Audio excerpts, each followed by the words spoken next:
Okay, so the today's daf is 138, Kuf Lamed Chet. We're going to start with the new parak, Kuf Lamed Zayin Amud Bet at the bottom, because that's where most of the people who are doing the daf stopped yesterday. So I followed the tradition to start the new parak. It's also easier for people who are following the recording. If they want to start from a new parak, they can start from here. Rabbi Eliezer Omer, Rabbi Eliezer says, Tolin the mishameret b'yom tov, v'notnin l'tluya b'shabbat. So Rabbi Eliezer says, now this is another, the previous chapter also started with Rabbi Eliezer. This one starts with Rabbi Eliezer again, but rather than talking about Brit Milah, it's talking about Tolin. Tolin, it's talking here about a certain type of filter that they would put. They would stretch a filter. If they wanted to filter, they had dregs of wine, basically the sediment of wine, and they wanted to get the liquid from the sediments to drink it. So they would put the sediments in sort of they would stretch a cloth out over a container. They would put the sediments in the cloth, and then the liquid would drip down, and it was a way of sifting, basically, or of removing the liquid, the desirable part, from the undesirable. So he says you can actually set up this strainer on Yom Tov. You can stretch the cloth out over the container, and you can of course use it on Yom Tov. And he says, and you can use it if it's already stretched out beforehand. You can even use it on Shabbat. So he says you can't set it up on Shabbat, but you can use it on Shabbat. The rabbis say,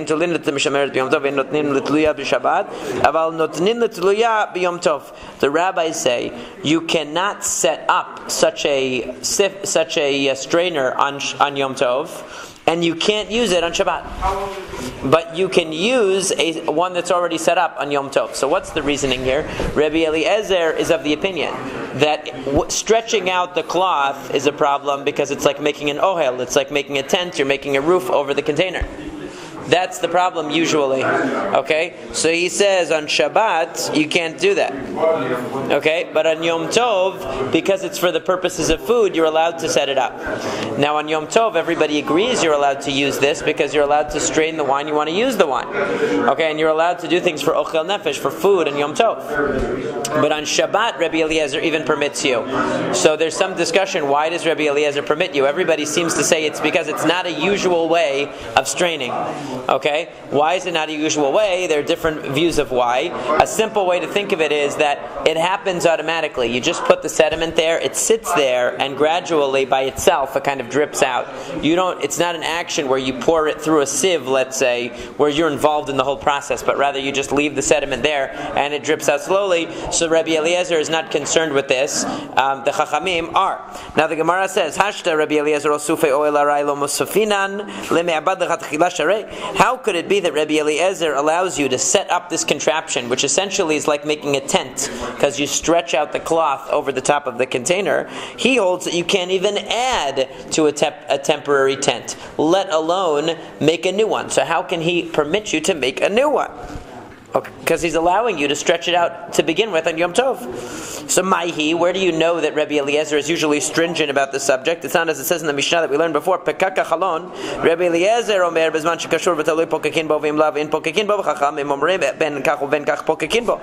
We learned earlier in the Masekhet this situation of the window shutter. Remember the window shutter that's either attached or detached from the wall. If it's attached and hanging and suspended from the wall, such that it really looks like it's like a door almost, it's clearly a part of the structure, and all you're doing is opening and closing it, it's okay. But if it's sitting on the ground, okay, then he wouldn't allow you to attach it because it's not attached currently, it's sitting on the ground. It's not clear that it's part of the structure. So if he doesn't allow you to do that because it's like adding to the structure, how can he allow you to stretch out a cloth over a container, which should be really considered like making a roof? So and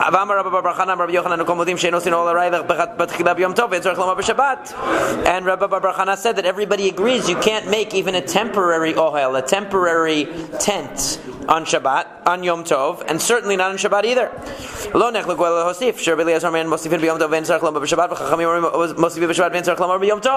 Because Rabbi Eliezer says that you're not allowed to add onto a tent even. In other words, if you have a roofed sort of structure, you're not allowed to add to the roof even on Yom Tov. Certainly not on Shabbat. And the Chachamim say you can add on, you just can't create it. You can't create a new roof, but if you, let's say, that's how, like, for example, they have those rain covers of the Sechach. where they roll out a piece of it over. They roll a piece of it over because you can't roll out the entire thing on Shabbat because it's like making a new covering, but you can roll out, if it's already partially rolled out, you can roll out the rest. Okay? So this is what Rabbi Eliezer says, you can't even do a partial one.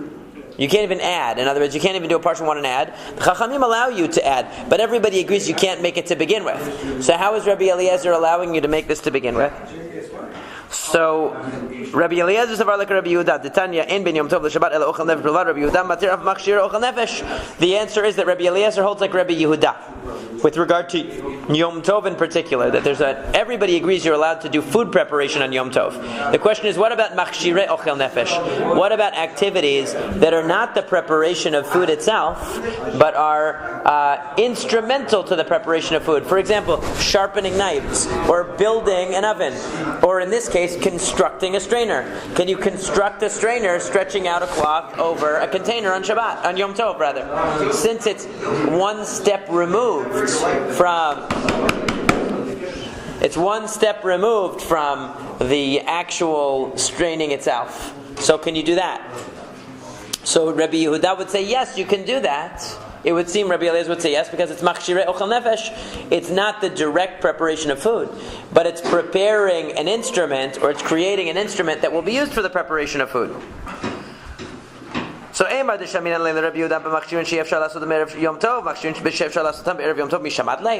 you're telling me that he holds like Rabbi Yehuda? Rabbi Yehuda says that you can do preparations for food, in other words, preliminary preparations, let's call them, for food on Yom Tov, meaning like constructing an oven. If your oven broke, but he doesn't say if there's something you could have done before Yom Tov, he doesn't allow you to do it on Yom Tov. If you could have sharpened the knives before Yom Tov, he doesn't allow you. It's only if they became dull on Yom Tov that he allows you. He doesn't allow you to build an oven on Yom Tov. He says if your oven broke on Yom Tov, you could fix it. Okay? But here you could have made this strainer before Yom Tov. So why is Rabbi Eliezer going even further here? So the answer is, to Rabbi Eliezer, the Rabbi Yehuda, you're right.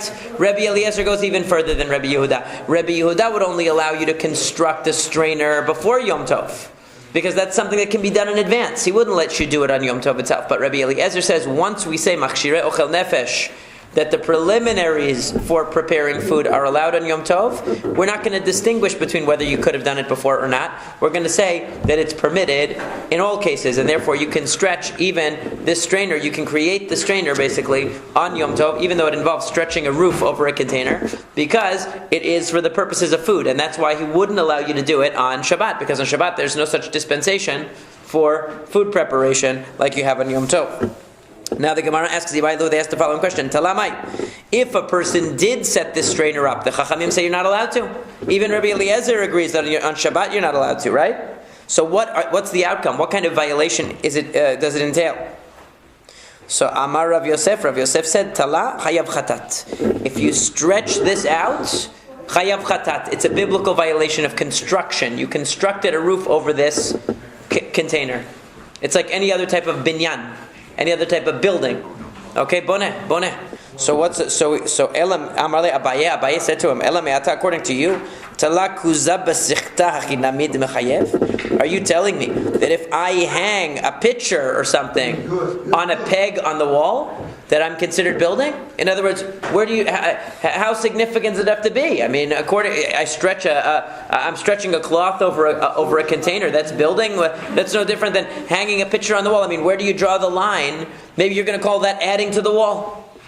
Right? If I hang something on the wall on a peg, maybe that's also considered adding to the building. I mean, where's the line drawn here? Ela Amar Abaye, rather Abaye says, as we turn to Kuf Lamed Chet, Amud Aleph, this is a rabbinical prohibition. Rabbinic prohibition because it's similar to binyan, but it's the way that we do it during the weekday. In other words, it's to avoid weekday-like activity, according to Abaye. So it's not a biblical stretching out the cloth over the top of this container is not biblically a violation of boneh, of building. It is rabbinically a violation because we don't want you to do things of this nature, constructive-like things, even though they're not really binyan. Now, there's obviously we don't say don't do anything that you do on the weekday. Then we wouldn't be allowed to eat. We wouldn't be allowed to go to walk. I mean, but it means that things that are in the category of activity that you do that is of a constructive nature, even though it might be that it doesn't really cross the line into the biblical realm. But since it is of a sort that you do on the weekday, we don't do it on Shabbat. So he says, Mankit Abaye chomrei matnita v'tanei. Abaye was collecting the various principles of the Mishnayot and the Baraitot, Rashi says, of the Baraitot, of the Toseftot and so on, and he listed them. So, Mankit means to collect. He collected them, the rules of the Baraitot, and he taught them. Hagud v'hamishameret kila v'chisei galin. 4 cases: the good, as we're going to see what this is in a second, the mishameret, the kila, and the kisei galin. Lo yaseh, he's not allowed to do them. V'masa patur aval asur. What are these things? These are things that are rabbinically prohibited. Don't do it, and if you did, it is a rabbinic prohibition, not a biblical one. So what are these things? What is the good? So Rashi explains that means this was a skin that they used to carry liquids in, okay? And when they would be traveling and they would stop in a certain place, they would take the skin that contained the liquid and they would attach it to 4 pegs, okay? And they would allow it to hang open like that. So underneath where you hang that skin, it's almost like you made a roof. That's not the intention maybe, but that's effectively what you've done. They did that because that would help it stay cool, because the air would pass underneath. It's because it was hanging in the air. The air would pass underneath. So you shouldn't do that because it's similar to making a kind of a tent. Okay, a kila is you're not allowed to make a canopy for the bed. Again, it's a type of tent. The mishameret we learned already. That's the strainer, stretching it over the container. The kisei galin, Rashi says that this is a kind of a portable bed that you could disassemble and reassemble as needed. So you would take it apart and you would put it back together in various places. Is making a tent a problem even inside the Rishut HaYachid? Yeah, it would be. Now, so these are all rabbinically prohibited, not biblically. Aval mita v'chisei traskal ve'asla. A bed, and this type of bed, Rashi says that this is a regular bed. In other words, even if the bed was leaning against the wall and you wanted to put it down, so now you're going to say, well, now underneath the bed you made a tent, right? Because the bed sits on 4 legs. It's like you made a tent. That's okay because you didn't make anything new. You just shifted the position. It was already like that. It was already put together. So that's not a problem. But chisei traskal means like a folding chair. So it's not that you're constructing it; it's just in a position of folding. That's allowed. Ve'asla, and asla, Rashi says, is basically a type of it's a type of a seat that was made of skin, and it had a hole for going to the bathroom. It was basically like a potty. Okay, so all of these things are things that you don't construct anything. So even though it seems the same, it seems like, you're now creating a roofed area because you put this in a certain position. You open the chair, so now under the chair you like made a covering. But here it's not, because you didn't add anything to the structure. You just moved the parts around, as opposed to the things where you're putting something together, even if it's only temporary. So because it's only temporary, it's only rabbinically prohibited. But in essence, what you did was, you made something new that wasn't there before, but it's just that it's only temporary or makeshift. But in this case, it's not even that you made anything. All you did was move the parts around that were already attached. You just opened the folding chair. So a sofa bed would be like that? Right, like a sofa bed, right.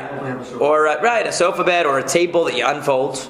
Right? You didn't make the table anew. It was already, you just unfolded it. That's okay. If you had to put the table together by attaching legs, you wouldn't be able to do that. We once had a case where we had to ask to add a leaf, to open the dining room table and put a leaf in it. They said it was okay. Right. It's okay to do that. Because it's part of the table. Right, it's similar. Well, the leaf is, in that case, because the table's already there, you're just mosif.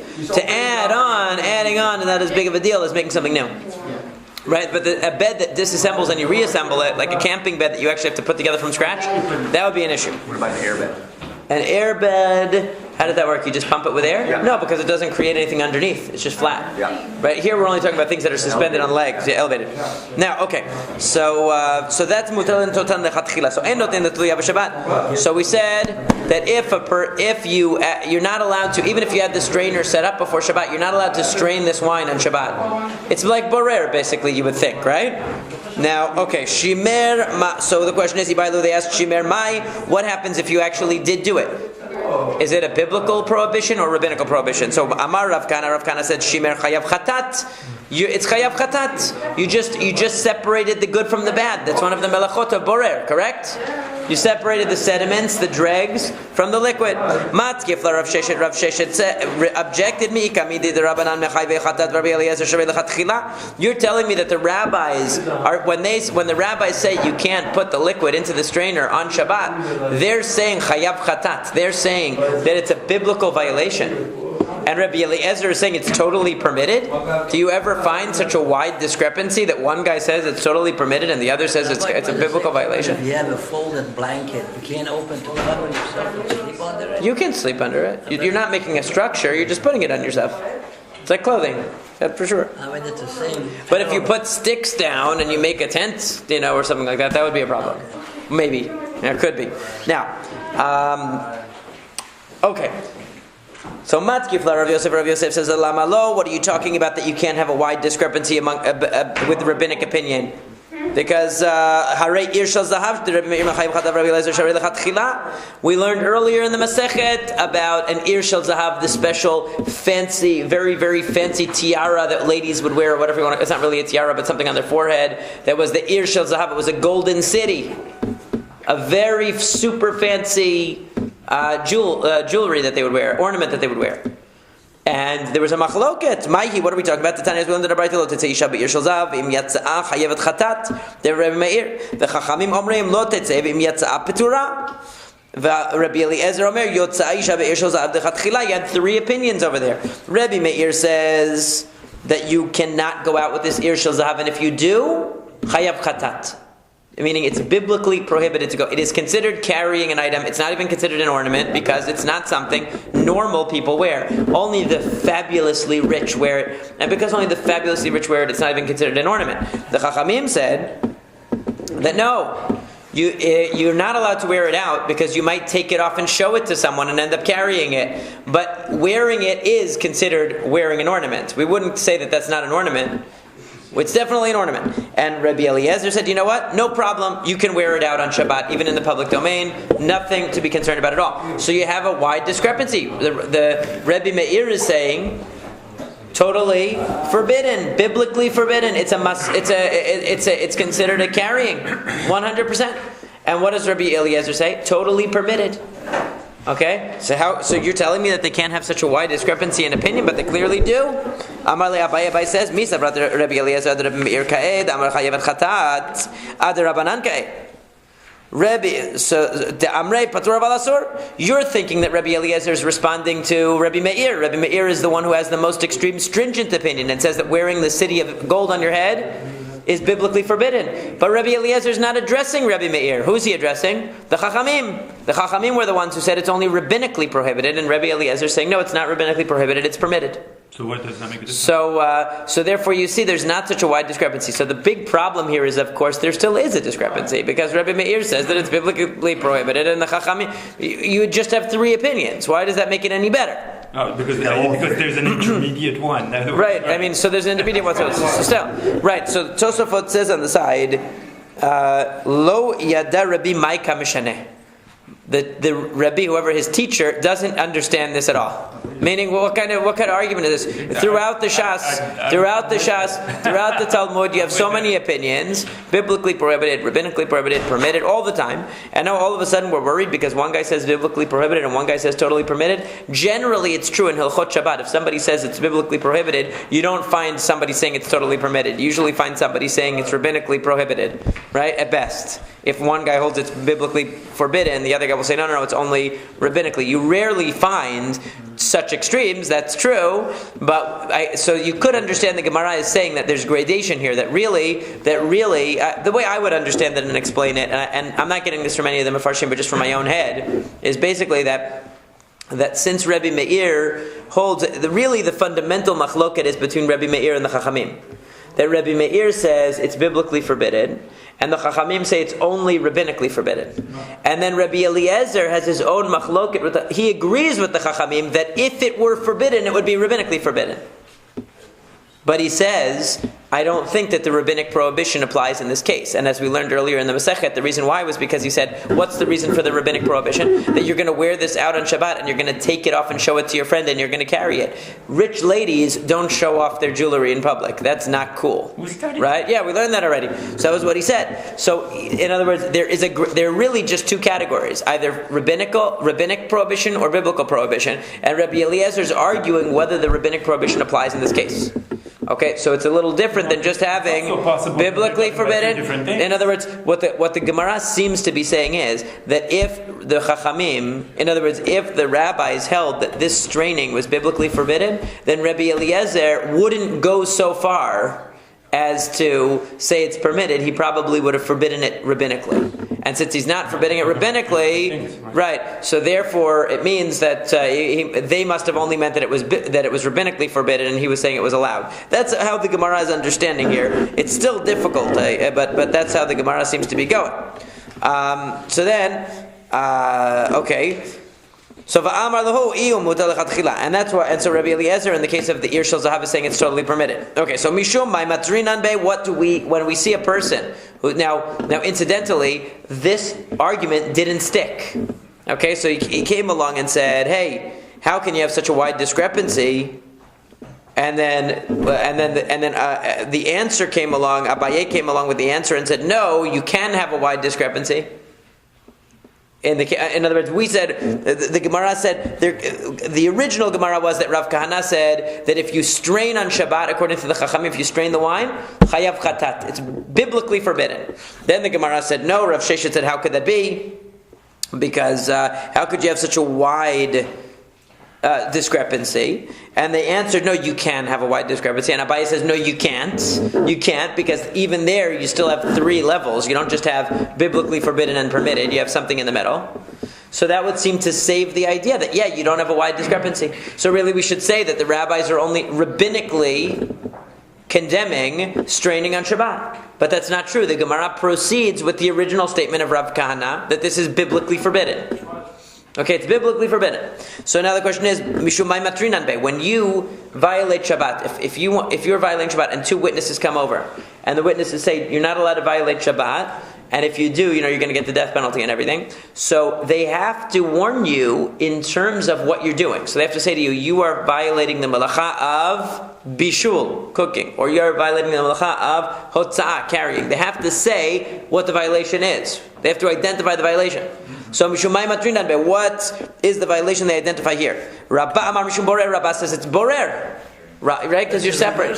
Right. I know, right. So you're separating the liquid from the dregs, it's Borer.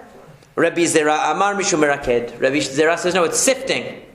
Sifting. Now, there are several melachot that are similar like that. Sifting, borer, sifting flour is the coarse flour from the fine flour. It's all removing impurity of one sort or another. Borer is removing like foreign objects more from the flour. That's what they would remove. And then miraked was you have coarse flour and fine flour. You want the solet nikia, the fine good stuff. So you have to sift out the coarse stuff. So he says that's really what it is. Now they said, my view makes the most sense, says Rabbah.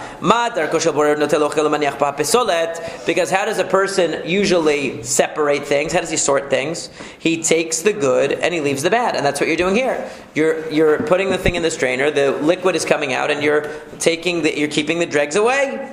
So too here, you're getting the liquid to come out into the container while you keep the pesolet, the bad part above. No, it's more like me. Why? Because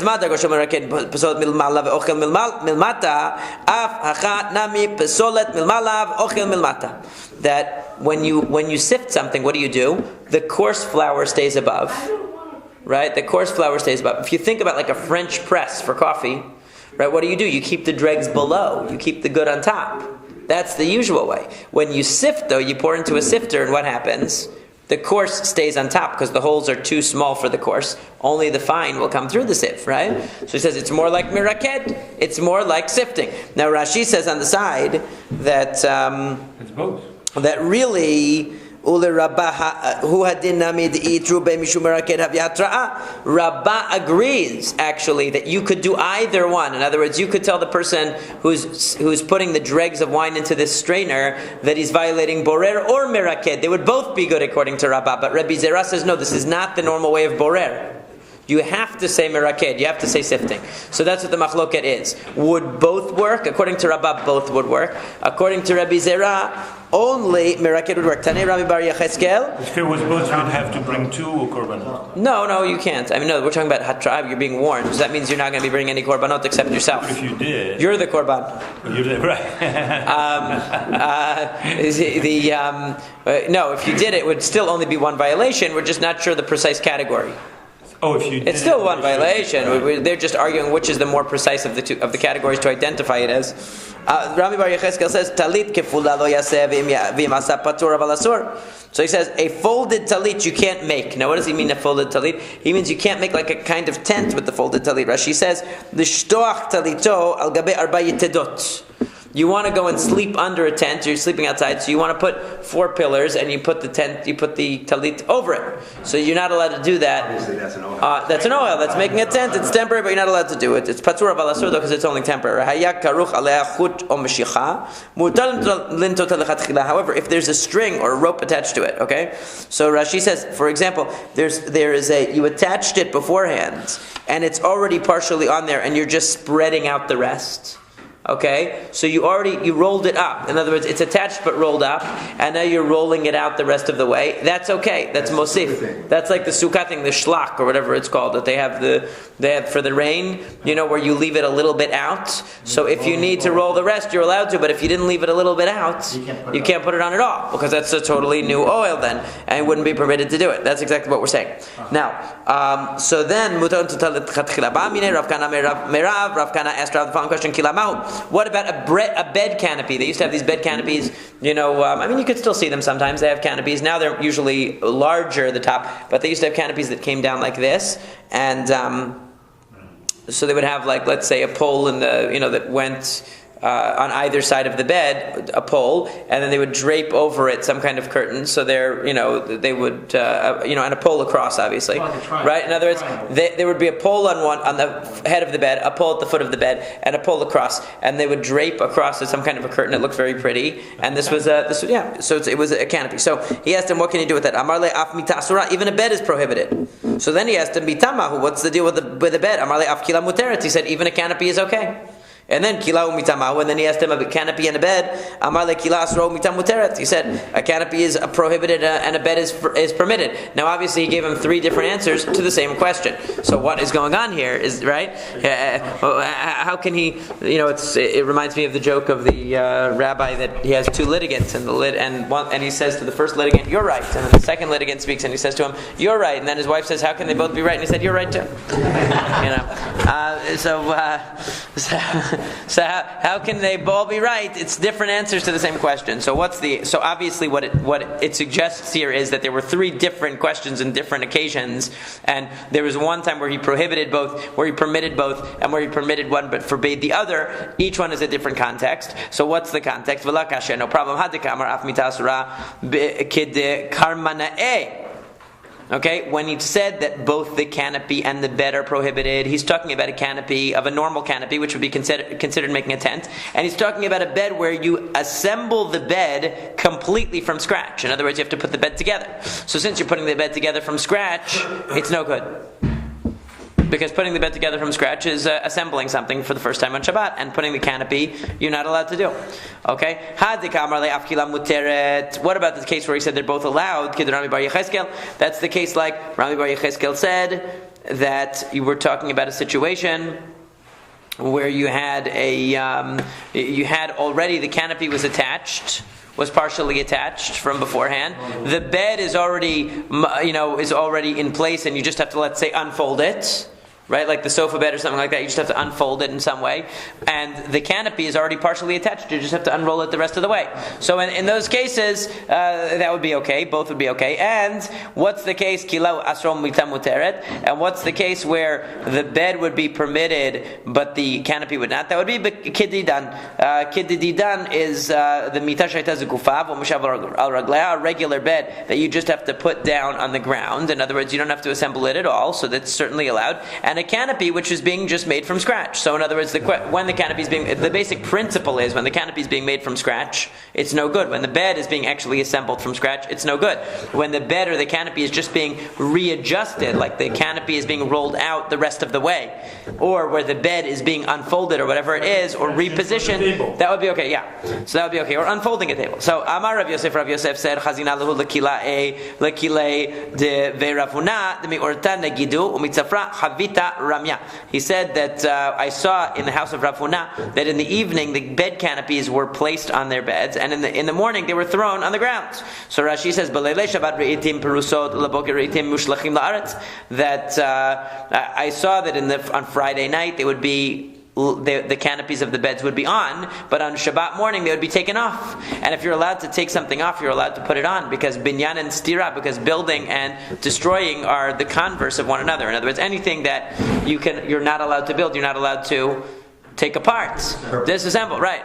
So he says obviously that means that you're allowed to whatever these special. Canopies were, these canopies were allowed to be assembled and removed on Shabbat. And we're going to see shortly that there's a type of canopy that can be assembled and removed on Shabbat. And it must have been that kind. That's right. Right, it must have. Yeah, you're probably right. Yeah, so we're going to see in a minute what the qualifications are for a canopy that can be assembled on Shabbat. Amar Mishum Rabbi Chia. Rav said in the name of Rabbi Chia, "Vilon mutal toto mutal porko." You're allowed to hang a type of a curtain in front of the door. You're allowed to hang it if there are pegs already there. You're allowed to hang it in front of the door on Shabbat. That's not a problem because it's not an ohel. It's not considered a roof. It's just something that's hanging over the door.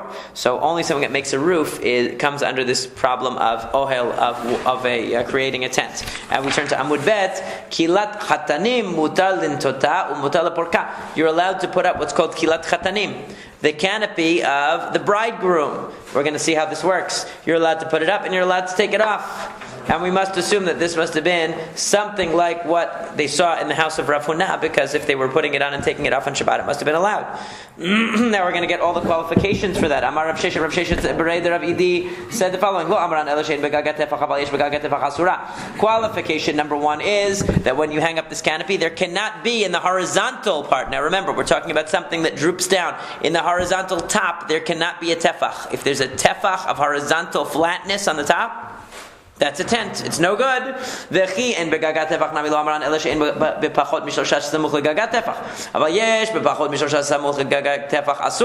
Secondly, within 3 tefachim of the apex, or whatever you want to call it, of the tent, the top, the highest part, there can't be a width of a tefach either, because anything within 3 is considered like the top.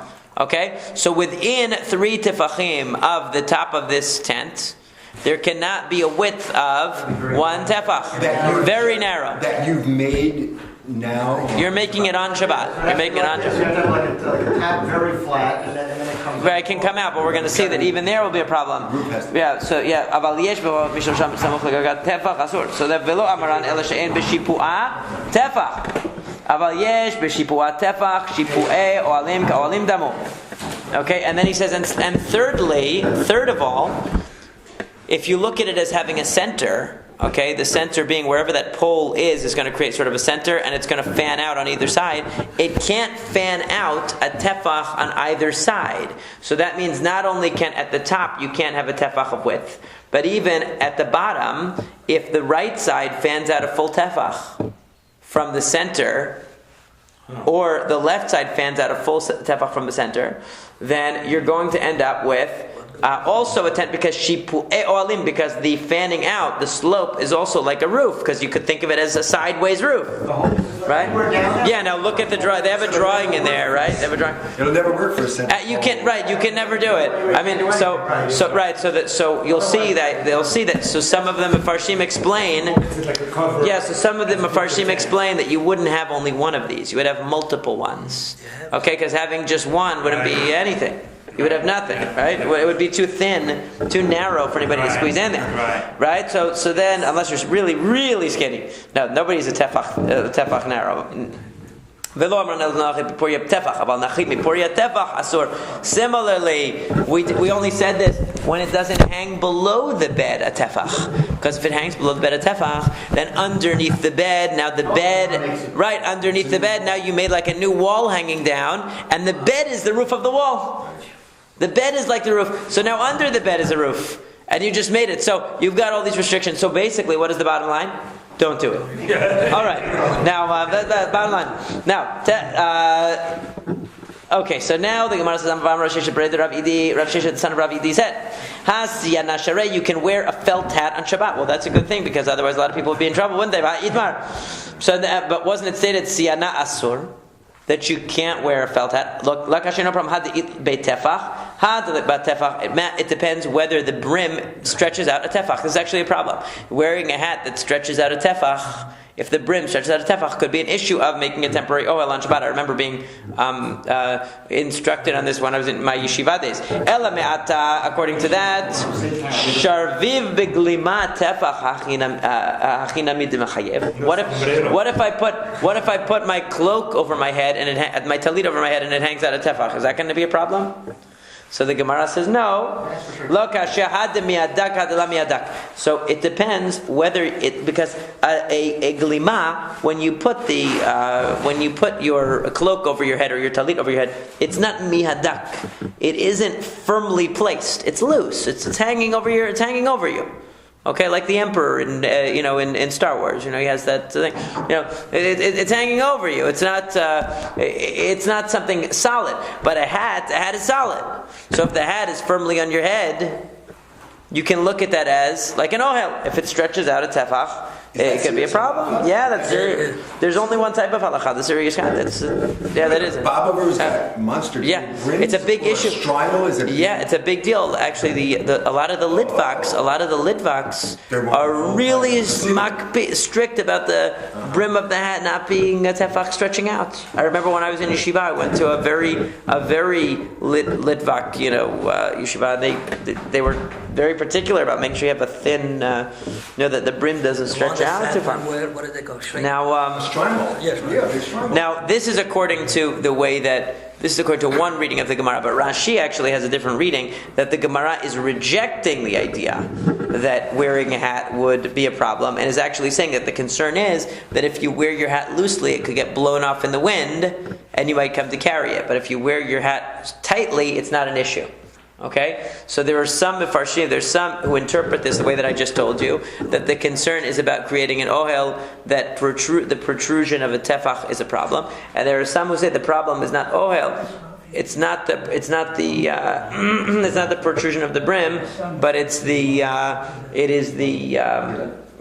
question of whether it might fly off into the wind and be carried on Shabbat, and that would be the problem of wearing a hat on Shabbat that's too loose. Shalach le Rami bar Yechezkel Rav Huna. Rami bar Yechezkel sent a message to Rav Huna and said, Emalan eze hanach milei ma'aliyata da amart lan mishmei derav tarte b'Shabbat v'chada b'Torah. Send us some of those beautiful teachings that you taught us in the name of Rav. Teach us two things about Shabbat and one thing about Torah. So shalach le hadetanya gud b'kisna mutar lintota b'Shabbat. So one thing that was stated was, you're allowed to take, as we learned before, one of these stretchy bags, these skin bags, and stretch it out over poles on Shabbat. Before we were talking about a case where you're not allowed to do it, right? Before it said you're not allowed to do it. That's talking about where the bag doesn't have its own straps, where you're attaching it to the poles. But when the bag has straps, you're allowed to attach it to poles. He says that's true. Rav said, in other words, there are three cases. The case that we learned before, where there are no straps on the bag itself, but you attach the bag to these four poles. That is rabbinically prohibited making a tent. If it has its own stretchies for attaching it, its own straps, then you're allowed to, but Rav says only if two people attach it. If one person attaches it, Rashi says, he's going to attach it too tightly, because he's going to have to attach it really tightly on this side and then stretch it out to the other one, because he's doing it himself. If he has help, he doesn't have to pull it as tightly, so it's not as much like making a tent. That was number one that Rav said. Amar Abaye says, "V'kila afilu b'yud b'nei adam asur," and Abaye says, stretching out a canopy, even if you have 10 people doing it, they're still going to pull it tight enough that it's considered like a tent, so it's a problem. It's impossible that they won't stretch it tightly enough for it to be considered like construction. Idach ma'hi, what's the other teaching of Rav? That it said that if an oven, one of its legs breaks on Shabbat, you're allowed to move it still. It's not muktzeh because I guess it's still basically functional. But if two break, then you can't move it anymore. It's muktzeh. Rav said, no, even if one leg of the oven breaks, you can't move it. Not because of muktzeh, not because it's not functional, but because you might be tempted to try to fix it. But to stick the leg back in, so you shouldn't do it. So that's why you're not allowed to touch it at all. Now Torah, what is he going to teach us about the Torah? The Amar Rav said, Atidat Torah mi Yisrael. In the future, the Jewish people are going to forget the Torah. Because it says Hashem is going to make wondrous makot, which means that you're suffering, your makot. It's talking about in the klalot, in the curses, it says that the makot, the plagues that come upon you, v'hifla Hashem et makotecha, is going to make them wondrous, meaning they're going to be so bad, it's going to be wondrous. Okay? Hafla'azo eni yodea mao. I don't know what it means by wondrous suffering. What is it talking about? When it says in the pasuk, in Yeshayahu, that I'm going to bewilder this people, hafle vafela, with lots of wonders. Have omer hafla'azo Torah. That means that it's talking about Torah, because what does Yeshayahu say? Ve'aveda chokhmat chachamav.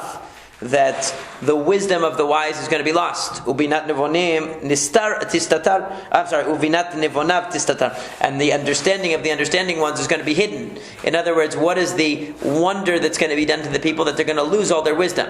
That's what Yeshayahu says. So when the Torah says that he's going to make wondrous suffering come upon us, he means the same thing as what Yeshayahu means, that we're going to lose the wisdom. Tanu Rabbanan, the rabbis taught, when the rabbis entered Kerem B'Yavneh, this was after they had to relocate the yeshiva to Kerem B'Yavneh. So Amru, they said, in the future the Torah is going to be forgotten from Israel. That there are going to be days coming, says Hashem God. It's a very famous pasuk. I'm going to send a famine in the land. It won't be a famine for food, okay, for bread, and it won't be a thirst for water, but it will be to hear the word of Hashem. In other words, the word of Hashem will be lost, so much so that people will be starving for it. Uchtiv, and it says, V'na'u miyam ad yam u'mitzafon b'ad mizrach yishtotetu levakeshet devar Hashem v'lo yimtzau. That it says that they will go from sea. From the south to the north, and they'll go from sea to sea, and from the north to the east, seeking the word of Hashem, and they won't be able to find it. Okay, so they're going to go all over looking for it. Devar Hashem, what does it mean? Looking for the word of Hashem. Zo halacha. That means halacha. There won't be anybody to teach halacha properly. Devar Hashem. What else does Devar Hashem mean? Ze'aketz. This means the end of time. In other words, people want to know, when is the Mashiach coming? We want to know. Devar Hashem zo nevuah. What does the Devar Hashem mean? It means the nevuah, that prophecy will be lost from the Jewish people. So the word Divrei Hashem here includes, because we had Divrei Hashem and we had Devar Hashem, so that's three. Divrei is plural, Davar is one. So the three things are Halacha will be lost, knowledge of the future will be lost. In other words, when the Mashiach is going to come, it's going to be lost, and knowledge of and having prophetic knowledge will be lost to the people during the exile. So what did they say? So what does it mean? They will go around seeking the word of Hashem. Amru, they said, in the future a woman will take a loaf of tirumah, holy bread that was supposed to be for the Kohanim. She'll have to go around to all the synagogues and all of the Batei Midrash to find out if it's tahor or tameh, and nobody will know. Nobody's going to know the answer. I would say we've certainly fulfilled this prophecy today. Who knows the halachot of Tumah and Tahorah today? Nobody knows, right? What do you mean? Why do you need a question? Why does she have to? Why is it so difficult to find the answer to such a pashut question? It says Mikola Ochel Asher Yachel. It tells us that the halachot are very clear, even in the written Torah, about purity and impurity of holy things. She will want to know, is it the first derivative of Tumah or the second, right? Because there's such a thing as Rishon l'Tumah, Sheni l'Tumah. In other words, they'll know it's Tameh maybe, but they won't know exactly to what extent it's Tameh and whether it can make other things Tameh, and nobody will know. But that's also a Mishnah. As we learned in the Mishnah,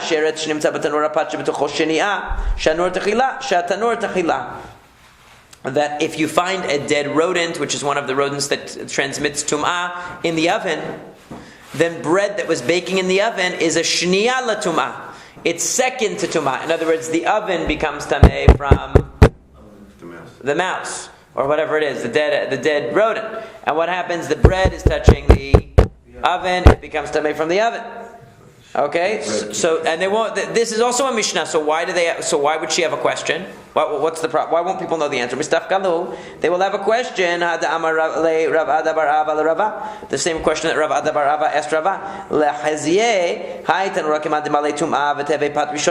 Why don't we look at the inside of the oven as completely filled with tumah? Because it's an enclosed place. You have the sheretz in there. You have the source of impurity in there. It's enclosed in there with the bread. Why shouldn't it make the whole thing tameh? He answered him, Rava answered Rava bar Rava and said, we don't say that. We don't look at the airspace as completely filled with tumah. The Tanya, as it says in the Braita, Talmud lomar kol asher b'tocho yitma mikol ha'ochel asher yachel ochalin mitamein ba'avir keli cheres then kelim mitamein ba'avir keli cheres. What's the proof that we don't say that the airspace inside a keli is filled with tumah? In other words, if there's a large vessel such as an oven and there's a source of tumah in there like a dead rodent, we don't say that everything in there is now filled, that the entire airspace is tameh. What's the proof? Because in the Torah itself it says that if you would have that any food that's in a keli cheres, an earthenware vessel, will become tameh. Right? Only a food that's in a vessel will become tameh, because vessels cannot transmit tumah to other vessels. Vessels can only transmit tumah to foods. Now wait a second. Let's say you had an earthenware large vessel, and inside the vessel was another vessel. Okay? So why should it be that only the foods in that vessel become tameh? The reason is because if there's a large earthenware vessel, we look at it like this, that the source of tumah that falls into the vessel made the kli tameh, and now the kli, the vessel, makes the food tameh. Because the source of impurity never touched the food directly, it touched the vessel, but they're both in the airspace of the vessel. Now let's say there was also a fork inside. It's also a vessel, right? So why doesn't the fork become tameh in that situation? Because the rodent or whatever it is made the vessel tameh. The vessel, the large vessel. Now the vessel can make the food inside it tameh, but the vessel cannot make the other vessel inside it tameh. Now, if we saw the entire airspace as filled with tum'ah, then even the fork inside would be tameh directly from the source of tum'ah. It wouldn't need the intermediary, you see? Right, so that's why we don't look at it that way. Okay, but the point is that such distinctions in the laws of tum'ah will be unknown. The galut will be so severe that people won't know these kinds of fundamental halachot And you can see it's ironic, and perhaps it is purposely ironic that the rabbis are suggesting it. They already lived at the time where these halachot weren't known, because Rav Ada bar Ava is asking Rava about this very question. So he's unsure of it. And of course, Rava is able to give the answer, so at least there's somebody at that time who knew the answer, but they could foresee a time where even the Chachamim would not know the answer to what they considered basically elementary questions for a great Chacham to know. So Tanya, we learned in the Brayta, Rabbi Shimon ben Yochai Omer, Chas v'shalom shtishachach Torah miYisrael. Rabbi Shimon bar Yochai said, God forbid that the Torah should be lost or forgotten in Israel. Shene'emar ki lo tishachach mipi zar'o. It says it will never be forgotten from your descendants. That's what it says about Hazinu, but it means the whole Torah will never be forgotten. What does it mean that they will search for the word of Hashem and won't find it? If it's not true, in fact, that the Torah will be forgotten. The Torah will always be found. So why does it say that we will search for the word of Hashem and not be able to find it?